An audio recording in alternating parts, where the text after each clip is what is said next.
Hi everyone, I'm piranti astri pertiwi. Welcome to my presentation. Today I'm going to talk to you about Taxonomy Bloom topic. So welcome to my presentation. There are several points in my presentation. So let's go to the first, who is Benjamin Bloom. Well, Benjamin Bloom. He was born on 21st February 1930 in Lansford, Pennsylvania.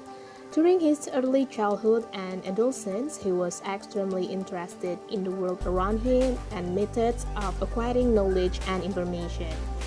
He was an American educational psychologist who developed a classification of learning levels and now known as the Bloom taxonomy with his colleague Stephen Funberg.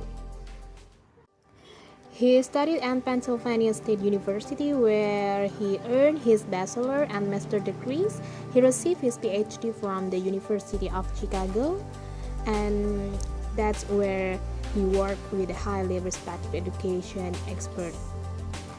That's the short story about who is Benjamin Bloom. And let's go to the second topic is what is Bloom taxonomy. First, what is the meaning of taxonomy? Taxonomy is same as a classification. So taxonomy is a scientific discipline that classifies certain organisms based on their similarities and differences. And what is Bloom taxonomy? This is like a leveled model of classifying thinking. There are three domains for explaining the skill of learner. The first is cognitive, and then affective, and then the last is psychomotor. And the levels have described it as a stairway, leading many teachers to encourage the student to climb to higher or level up top. So there are several levels. Each domain it indicates the step of students that should be gained. This taxonomy is hierarchical. It means that if the student can gaining the fourth level, it is automatically they can mastering the first until the third level. Benjamin Bloom proposed three domains of learning. There is the cognitive, affective, and psychomotor. For the cognitive skill is the first domain to be proposed was the cognitive. The cognitive domain suggests that objectives can be ranked in order of their cognitive difficulty. It is this ranked classification that teachers across the world across the world are familiar with. And there are 6 levels in cognitive domain. First one is knowledge, then understanding, application, analysis, synthesis, and evaluation. And this is the example of each levels. For knowledge, knowledge is remember previously learned content.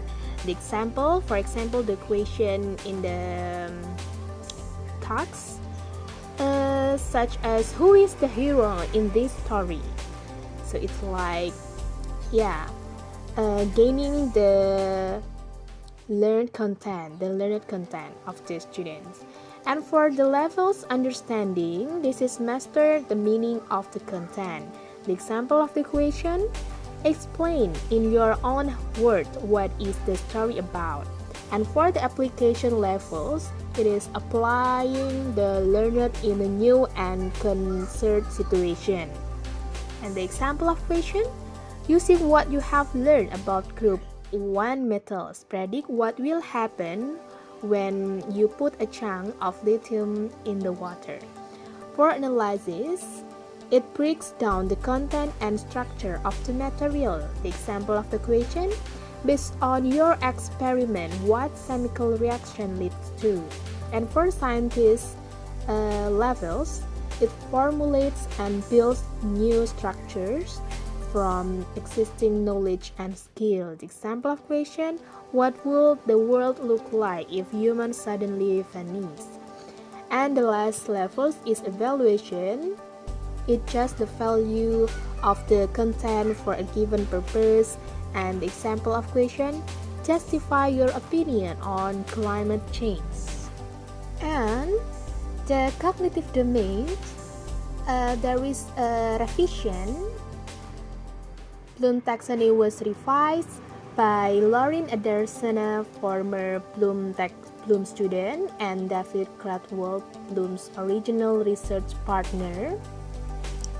Yeah, the revised taxonomy retains 6 levels of educational goals, but now these are formulated as action. So verbs, not nouns as in a Bloom's taxonomy, thus making them easier for teachers to use.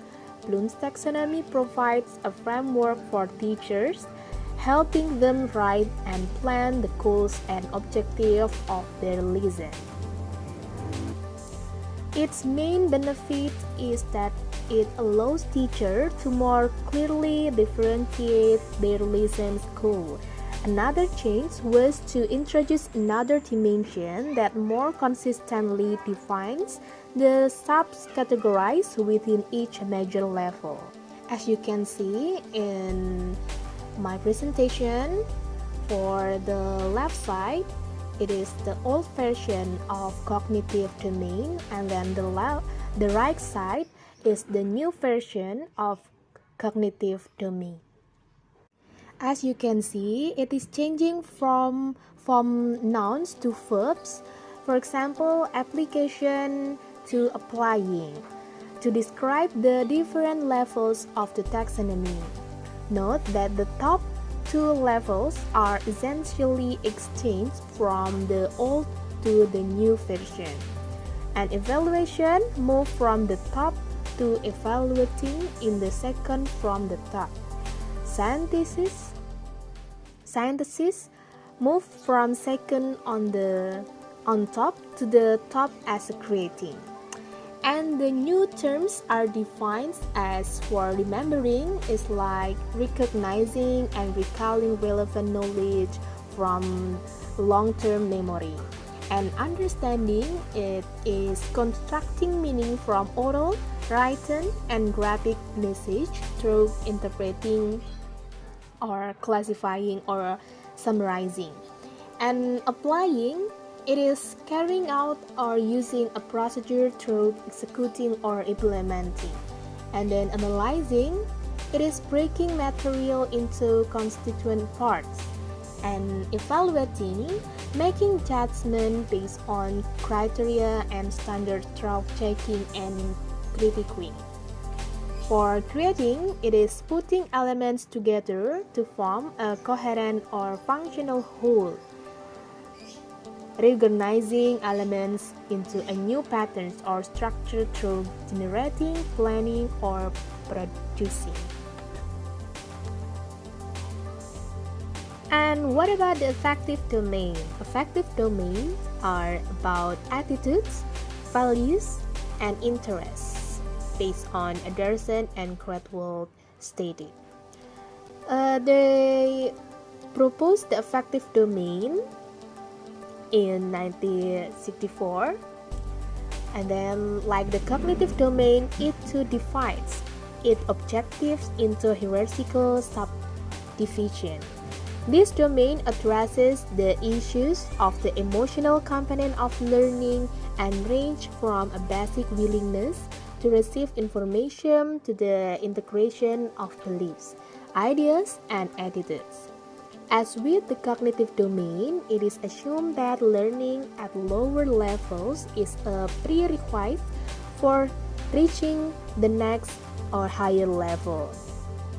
To explain the way we approach things from an emotional point of view, the range domain subcategories range from the receiving at the lower and up to characterization at the top.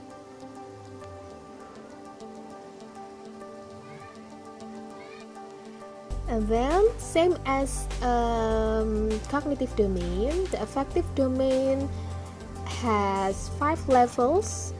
The first level is receiving, It is being aware of an external stimulus like feel, sense, or experience. And the example of this level, like an individual accept the obligation to be in a class.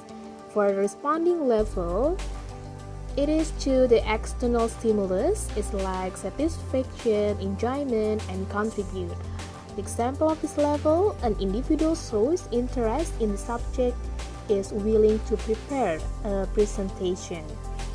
For valuing a level, it is referring the student's belief or appropriation of work.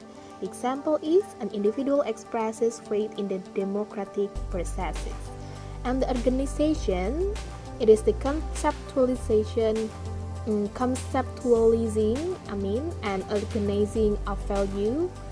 The example is they start to recognize the need for a balance between freedom and responsibility in a democracy. And the last is the characterization level. This is the ability to practice and act on their values. The example is they will express confidence in working independently, demonstrate a commitment to the ethics. And for the last domain is psychomotor domain. The psychomotor domain refers to human movement from a psychological perspective, those objectives that are specific to reflect action, interpretive movements, and discrete physical function. It is a misunderstanding of the psychomotor domain that physical objectives that support cognitive learning fit to psychomotor level. For example, learning how to chop vegetables or sanding a piece of wood. These physical actions are a factor for cognitive learning, not psychomotor learning. The psychomotor domain is concerned with how we recognize the world around us using our bodies and sense. For example, how we such as learning how to serve in tennis or perform multiple sum result in highly defining or tramlining. Well, that's all my presentation. Thank you for watching. Wassalamualaikum warahmatullahi wabarakatuh.